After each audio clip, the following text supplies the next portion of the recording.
하나님 말씀 마태복음 9장 27절로 31절 말씀입니다.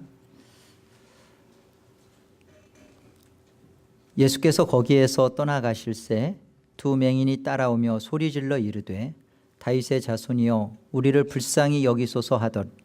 예수께서 집에 들어가심에 맹인들이 그에게 나아오거늘 예수께서 이르시되 내가 능히 이 일할 줄을 믿느냐 대답하되 주여 그러하오이다 하니 이에 예수께서 그들의 눈을 만지며 이르시되 너희 믿음대로 되라 하시니 그 눈들이 밝아진지라.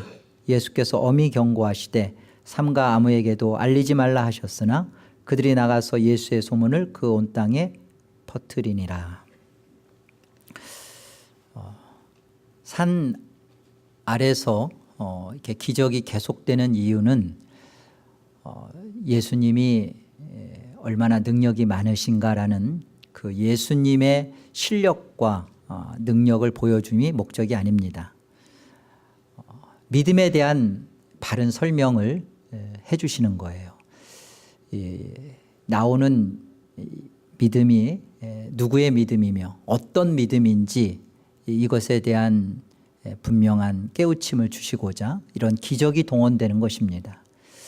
기적은 있어서 주님의 참다운 믿음으로 성경적 믿음으로 가는 것이고 또 그 기적을 통해서 기적 가운데 자신이 그 기적다움을 경험하지 못한다 할지라도 이 성경적인 주님의 참다운 믿음으로 가는 것이 그게 옳은 것입니다.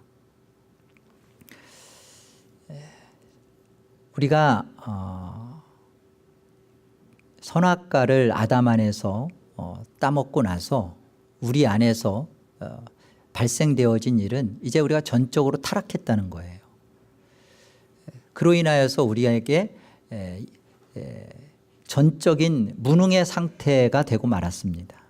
전적 무능이라는 것은 불가능 속에 빠졌다는 거예요. 여러분 뭐가 불가능이죠? 인간은 거의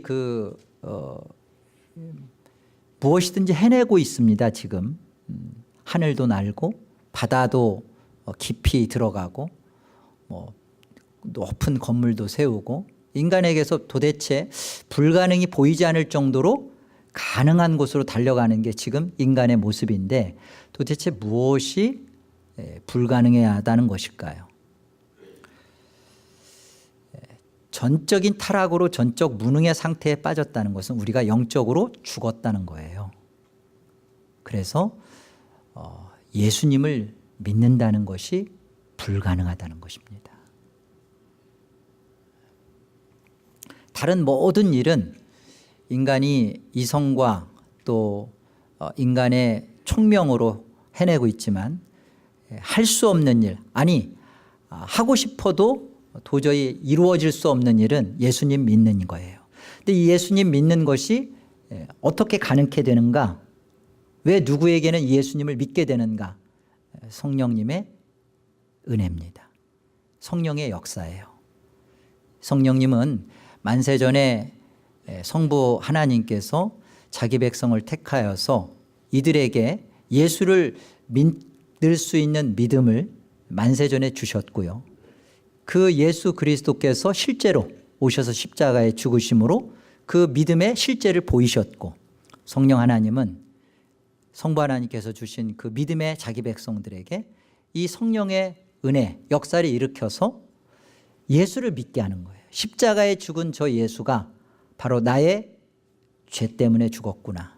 그리고 그 그리스도가 살아나신 것은 나로 하여금 내 삶을 사는 것이 아니라 이제는 그리스도의 삶을 사는 것이구나. 이게 믿어지는 것은 성령님의 역사입니다. 선악과를 먹고 나서 인간 안에 생기게 된 것은 인간이 선과 악의 주체가 됐다는 거예요. 선악 구조를 스스로가 체계를 삼은 거예요. 인간이 이게 선이다 싶으면 인간은 그게 선이어야 해요. 여기에 모든 것이 동원이 됩니다. 율법도 동원되고요, 종교도 동원되고요, 그리고 사상도 동원되고 철학도 동원되고 자기 논리도 고집되고 경험도 거기에 사용돼요. 인간이 선이다, 인간이 악이다 규정하는 것에 따라서 거기에 자기는 자기의 옳고 그름을 갖다 대고 그게 인간이 갖게 된 자기 중심성이에요. 유대인들은 이 자기 중심성, 자기가 추구하는 자기의 선과 악을 결정하는 이 자기선의 기준을 율법으로 갖고 있었어요. 율법을 지키면 그게 선이고 율법을 지키지 못하면 그게 악이고, 그래서 유대인들에게서는 이 율법을 넘어서는 문제가 불가능합니다. 율법 밖에서 이루어지는 것에 대하여 도저히 납득이 안 되는 거예요. 그래서 예수를 죽여버리는 거예요. 예수님은 율법 밖에 계시거든요. 안식일 날 일을 하시잖아요. 그죠? 그 다음에 세리와 창녀들과 함께 음식을 잡수시잖아요. 이거 다 율법에서는 말도 안 되는 거거든요. 그런데 뭘 보이시죠? 예수님이 야이로의 딸의 죽은 시체를 만지죠. 그리고 부정한 혈루증의 여인의 접촉을 허락하시고 그 여인을 찾으시며 네 믿음이 크다, 복되다, 내 믿음대로 된다 그러시죠. 율법을 넘어서는 일을 성경이 왜 남기셨는가? 이 율법을 자꾸만 넘어서면서 예수님이 보여주시고 가르쳐 주시려는 것이 무엇인가를 보라는 거예요. 유대인들은. 오늘 다윗의 자손이여 라고 이 두 맹인들이 예수님을 부르짖습니다. 그리고 예수님은 내가 능히 일할 줄을 믿느냐? 예, 믿습니다. 주여 그러하외다. 예수님 뭐라고 하셔요? 너희 믿음대로 되라 그러시죠. 여러분 여기서 생각하셔야 돼요. 이 맹인들의 믿음이 예수님이 나의 눈을 띄워줄 수 있다라는 그 간절한 바람으로, 예수님은 실력이 있고 능력이 있고 예수님은 나의 이 문제를 해결해 줄 수 있다는 간절한 바람으로 나가는 인간의 믿음인지, 아니면 예수님께서 보신 믿음은 다윗의 자손으로 오신 메시아로 이 땅에 오신 하나님의 언약 가운데 오신 이 예수 그리스도, 예수님을 그리스도로 갖고 보게 된 성령께서 역사하신 그 믿음인지, 예수님은 너의 믿음대로 되라 그러셨어요. 그럼 그 너희 믿음이 어떤 믿음이냐는 거예요. 자기에게서 나오는 자기 믿음인가? 간절함과 그 다음에 할 수 있다라는 마음을 갖고 도전하는 도전의식에 충만한 그런 믿음인가?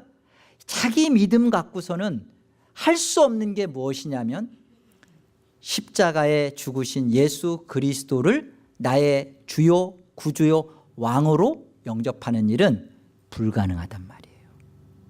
그 불가능한 모습을 지금 성경이 기록을 통하여서 왜 어떤 이들에게는 이 믿음의 역사가 나타나는가? 대체 이 믿음은 어떤 믿음인가? 누구의 믿음인가? 누구로부터 나온 믿음인가? 그 믿음을 정말로 너희가 갖고 있느냐는 거예요. 그 믿음을 가지고 있을 때 어떤 삶을 살아낼 수밖에 없느냐라는 것에 대한 도전입니다. 자, 고린도전서 1장 하나님 말씀 18절로 가보죠.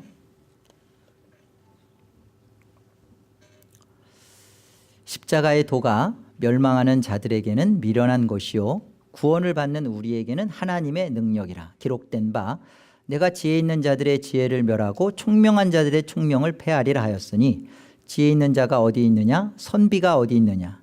이 세대의 변론가가 어디 있느냐? 하나님께서 이 세상의 지혜를 미련하게 하신 것이 아니냐? 하나님의 지혜에 있어서는 이 세상이 자기 지혜로 하나님을 알지 못함으로 하나님께서 전도에 미련한 것으로 믿는 자들을 구원하시기를 기뻐하셨도다.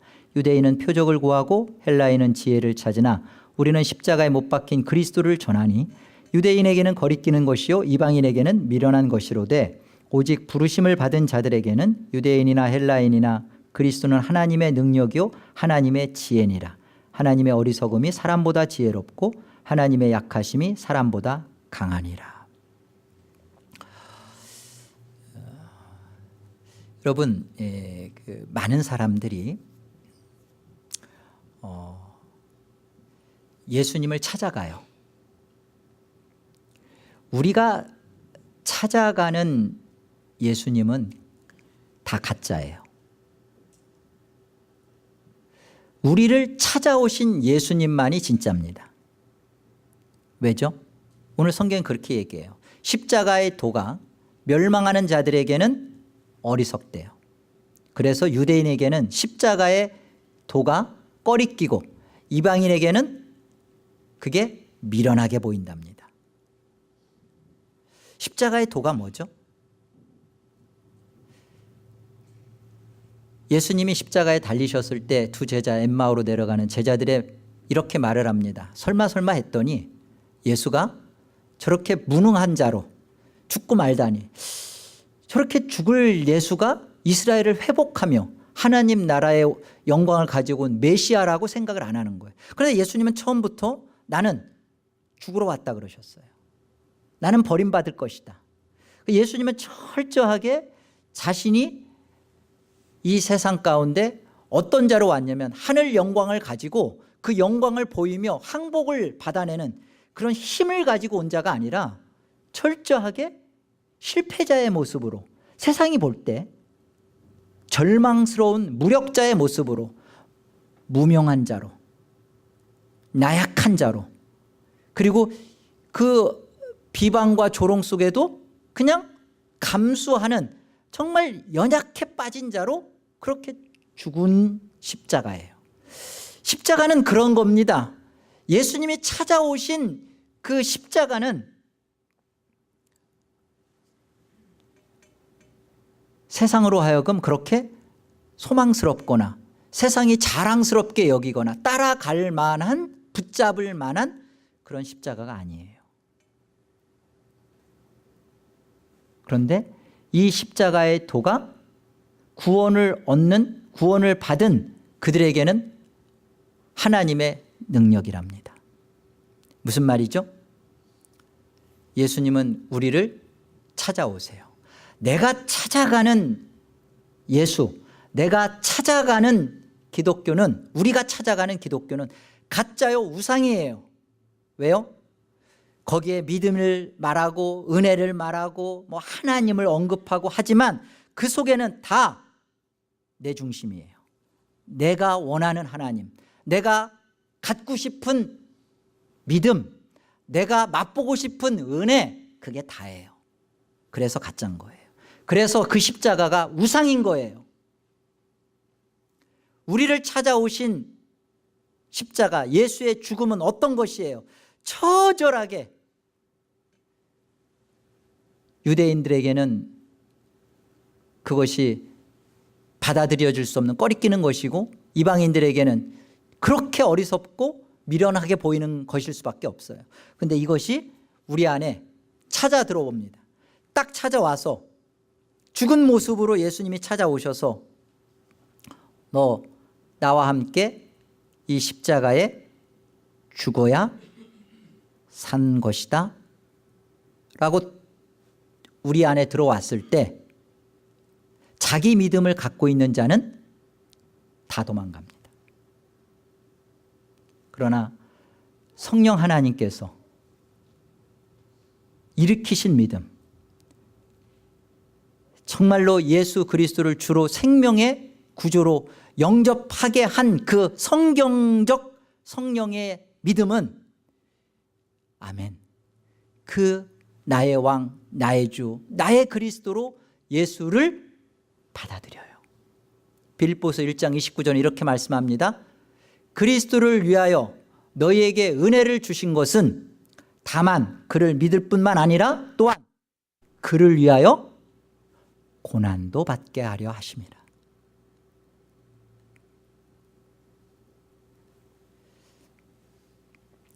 예수 없는 기독교 속에 살아가면서 믿음이 좋다고 말합니다. 그리고 예수 없는 신앙생활을 하면서 자기 문제가 해결되는 것에 대하여 자기는 하나님이 자신을 사랑한다고 말해요. 그러면서 하나님이 자신에게 준 인생에 대하여 감사하며 감당하며 그것을 통하여 아들의 십자가의 죽음 속에 내가 함께 죽고 다시 살아나는, 그래서 아들의 영광을 드러내는 그 인생을 통하여 하나님 앞에 살지를 않아요. 부활의 삶을 살지 않습니다. 예수와 함께 죽고 예수와 함께 살았다라는 말을 하는데 예수와 함께 실제로 산 삶을 살아내지를 않아요. 부활의 새 삶을 살지를 않습니다. 자기를 부인하며 자기를 포기하며 하나님의 영광을 위하여 지금의 삶 속에 나의 하나님의 뜻을 받아들이며 하나님의 뜻을 드러내기 위하여 내 인생을 하나님 앞에 내놓지를 않아요. 자기가 붙잡은 것은 여전히 주먹은 꽉 쥐고 있고, 그리고 여기에다가 하나님은 무엇인가를 자꾸 주셔야만 되는 거예요. 한 번도 하나님의 사람으로서 예수 그리스도와 함께 살지를 않습니다. 왜 살지를 않을까요? 죽지를 않았기 때문에 그렇죠. 죽어본 적이 없는 거예요. 주일학교 교사가 아이들한테 이렇게 질문했어요. 학생 여러분, 우리가 어떻게 하면 천국에 갈 수 있어요? 학생 여러분, 대답해 보세요. 한 아이가 이렇게 대답했습니다. 선생님, 죽어야 가죠. 여러분, 예수를 믿고 천국에 간다라는 말은 다 좋아합니다. 공짜니까. 예수가 다 했고 당신은 예수님이 하신 것만 받아들이면 됩니다. 다 아멘합니다. 그런데 그 예수는 어떤 모습으로 당신 안에 영접이 됐냐는 거예요. 이 예수님은요, 영광스럽게 여러분을 찾아올 적이 없어요. 우리를 찾아오신 예수님은 피투성입니다.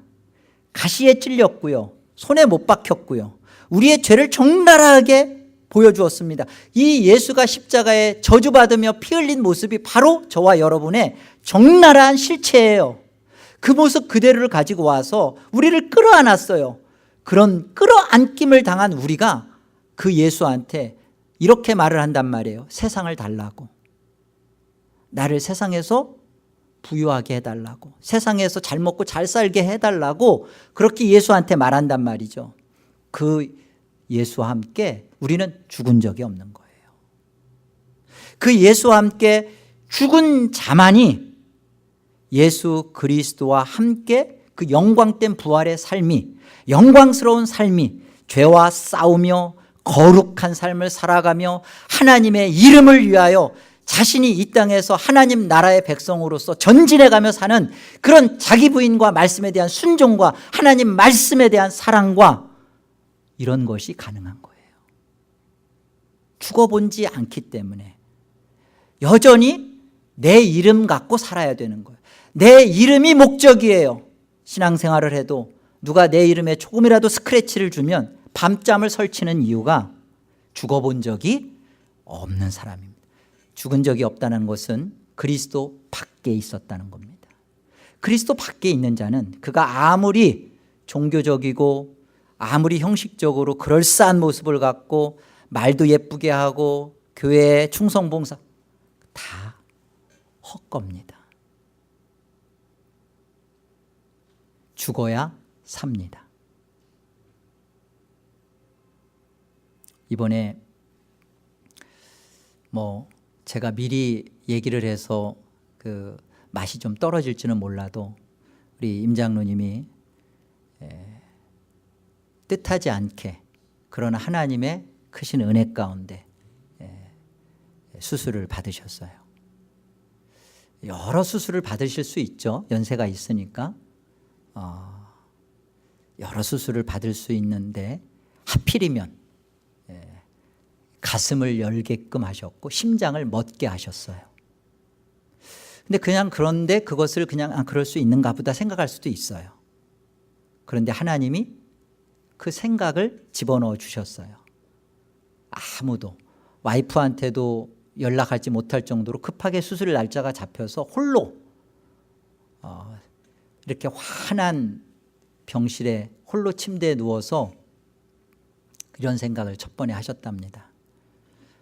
내가 내 발로 병원 문을 살아서 나갈 수도 없을 수 있겠구나. 처음에 가졌던 생각이, 첫 생각이 그거랍니다.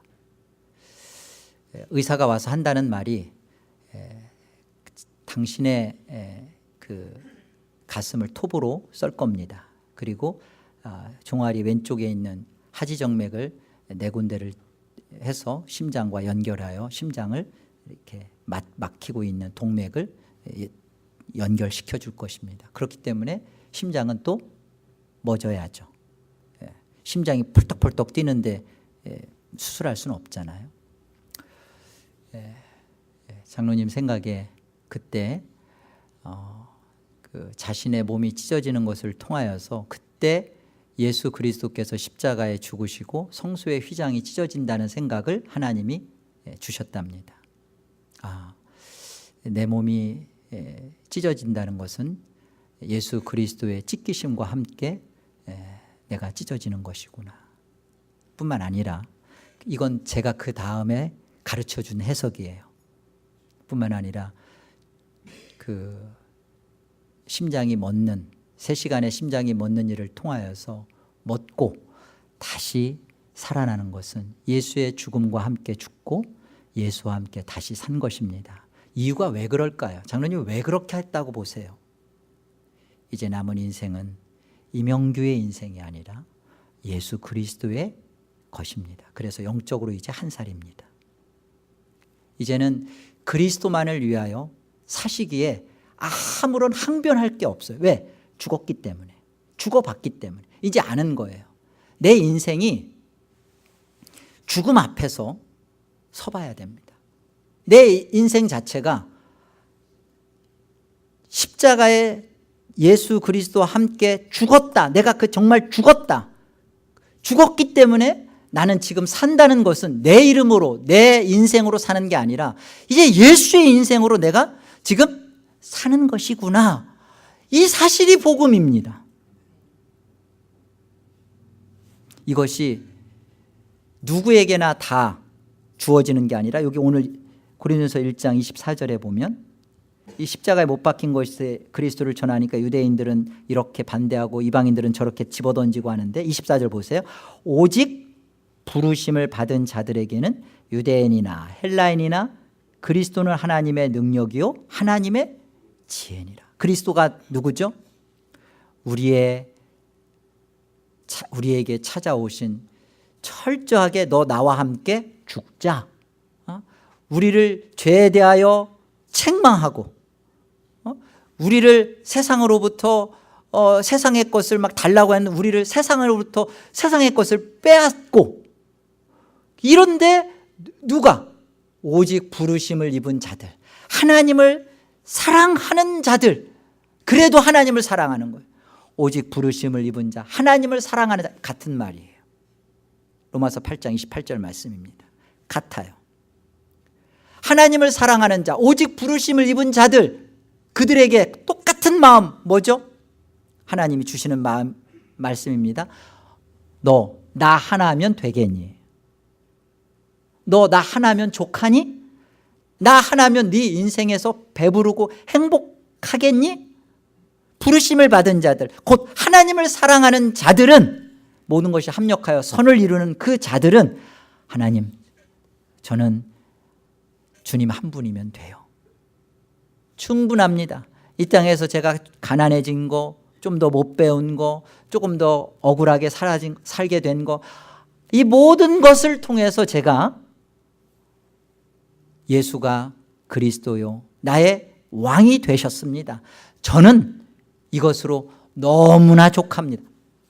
이게 성령께서 우리 안에 일으켜내신 믿음의 역사입니다.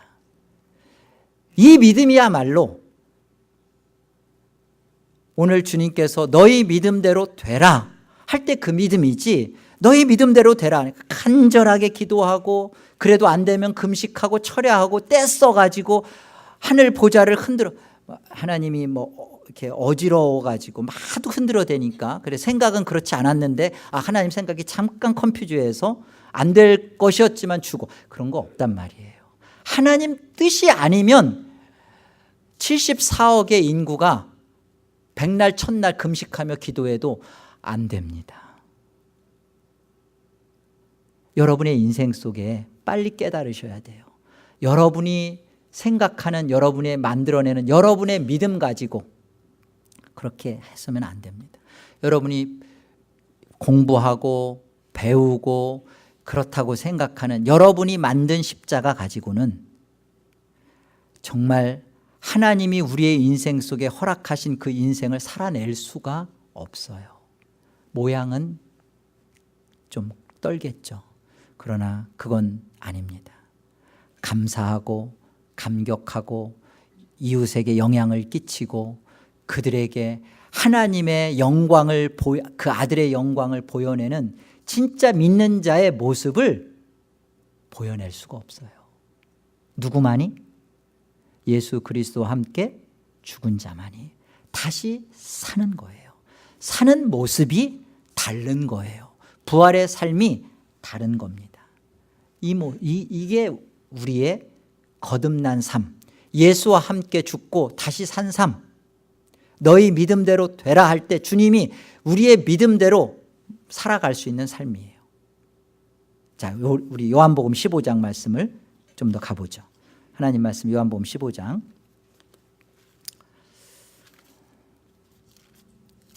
4절 볼까요? 내 안에 거하라. 나도 너희 안에 거하리라. 가지가 포도나무에 붙어 있지 아니하면 스스로 열매를 맺을 수 없음 같이 너희도 내 안에 있지 아니하면 그러하리라. 나는 포도나무요 너희는 가지라. 그가 내 안에 내가 그 안에 거하면 사람이 열매를 많이 맺나니 나를 떠나서는 너희가 아무것도 할 수 없습니다. 사람이 내 안에 거하지 아니하면 가지처럼 밖에 버려져 마르나니 사람들이 그것을 모아다가 불에 던져 사르느니라. 너희가 내 안에 거하고 내 말이 너희 안에 거하면 무엇이든지 원하는 대로 구하라. 그리하면 이루리라. 너희가 열매를 많이 맺으면 내 아버지께서 영광을 받으실 것이요 너희는 내 제자가 되리라. 너희가 열매를 많이 맺으면 내 아버지께서 영광을 받으신답니다. 그러면서 이렇게 하시는 말씀이 너희가 내 안에 거하고 또 내가 내 말이 너희 안에 거하면 너희가 무엇이든지 구하라. 너희 믿음대로 되라. 그러면 다 된다는 것이죠. 자, 우리 여기서 한 가지만 생각해 보죠. 열매라는 것, 과실이라는 것, 이것이 대체 왜 하나님께 영광이 되는 것인가? 이 열매는 누구의 열매죠? 가지의 열매예요? 포도나무의 열매예요? 물론 가지에 맺혀요. 그런 건 없어요. 나무에다가 그냥 사과가 나무에 그냥 딱 달라붙어 있는 거 그건 없어요. 이제 그 가지가 나오죠. 가지가 나오고 5년 정도 된 가지 속에 그 열매가 맺힙니다. 자, 그러면 가지는 이렇게 생각해야 되나요? 이 열매는 내 거다. 왜? 내가 달고 있으니까. 맞아요, 틀려요. 가지가 포도나무에 붙어 있지 아니하면 열매를 맺을 수 없답니다. 마르고 불태워지고 버려진답니다. 열매를 맺힌 것은 가지의 어떠함 때문이 아니라 포도나무의 뿌리와 광합성과 모든 생명의 즙액을 받아서 가지에 그것이 공급되어서 가지는 그것을 받아서 낸 거죠. 믿음이 이런 거예요. 다윗의 자손이여 우리를 불쌍히 여기소서. 맹인들에게서 나온 거예요. 맹인들이 한 거예요. 근데 그것이 예수님이 뭐라고 해석하는 거예요? 너희가 다윗의 자손으로 나를 메시아로 보는구나. 메시아가 오면 맹인이 눈뜰 거라는 것에 대한 너희가 그 사실을 듣고 그것을 받았구나. 이것을 일으킨 이는 성령 하나님께서 하신 것이고, 이것은, 이 믿음은 너희가 가지고 너희에게서 나오고 고백되어진 것이지만, 마음으로 믿어 의에 이르고 입으로 시인하여 구원, 너희가 시인한 것이고 너희가 부르짖은 것이지만, 이것이 누구 거라는 거예요? 예수님의 것이라는 거예요. 포도나무의 것이라는 거예요. 예수님 안에서, 예수님으로부터 예수님의 믿음이 그 맹인들에게, 또 우리들에게 맺혀 나타나는 것이죠. 예수님에 대한 우리의 믿음이 아니라 그 예수님 안에서, 예수님으로부터 나오는 우리의 믿음이에요. 갈라디아서 2장 20절, 20절과 21절 우리 같이 한번 합독합니다. 함께요. 내가 그리스도와 함께 십자가에 못 박혔나니 그런즉 이제는 내가 사는 것이 아니요 오직 내 안에 그리스도께서 사시는 것이라. 이제 내가 육체 가운데 사는 것은 나를 사랑하사 나를 위하여 자기 자신을 버리신 하나님의 아들을 믿는 믿음 안에서 사는 것이라. 내가 하나님의 은혜를 패하지 아니하노니 만일 의롭게 되는 것이 율법으로 말미암으면 그리스도께서 헛되이 죽으셨느니라. 내가 하나님의 은혜를 집어던지지 않는다는, 하나님의 은혜가 뭐죠? 여기 보시면 만일에 의롭게 되는 것이 율법으로 말미암으면, 율법으로 말미암는다는 것은 내가 무엇을 해서, 내가 뭔가를 가져서 내가 하나님 앞에 의를 챙긴다는 거예요. 내가 믿어서, 내가 기도해서, 내가 신앙해서, 이거 다 율법입니다. 율법의 행위예요.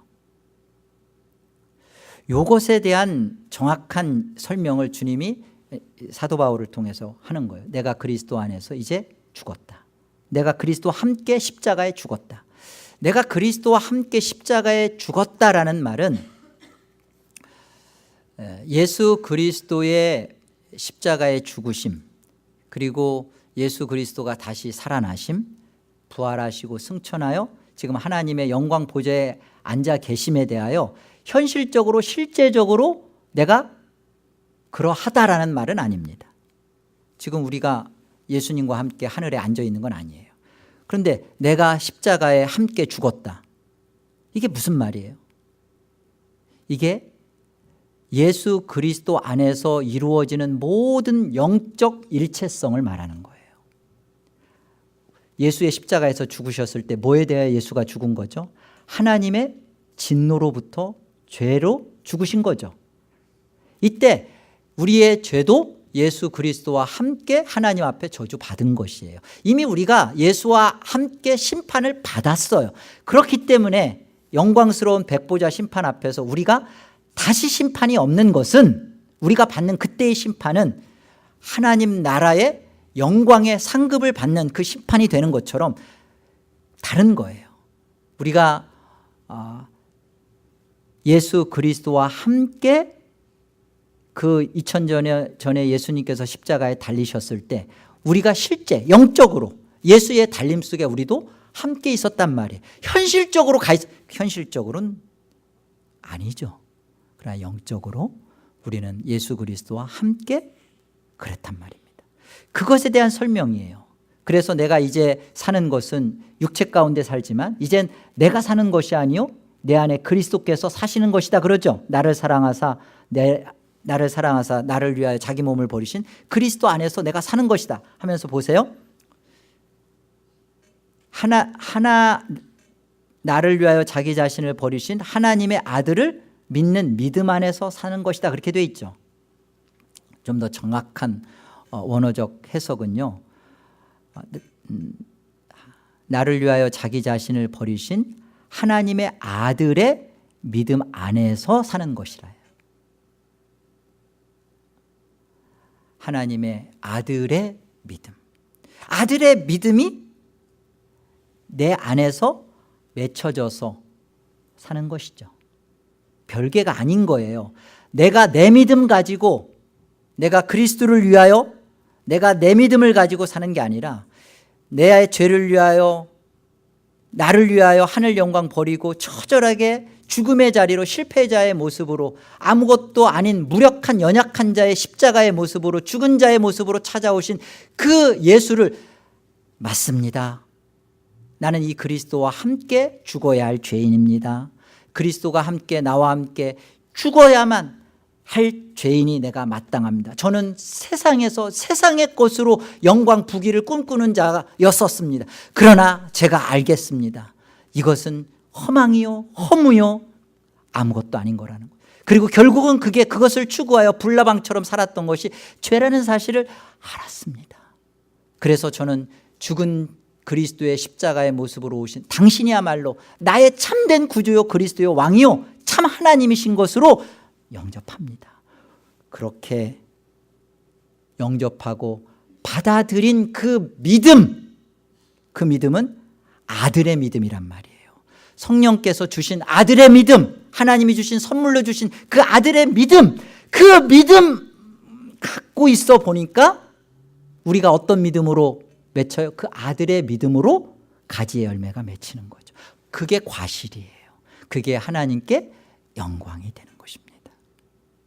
고린도후서 1장 하나님 말씀, 하나님께 영광이 되는 열매의 하나의 삶의 모습을 사도 바울이 이렇게 증언합니다. 고린도후서 1장 보세요.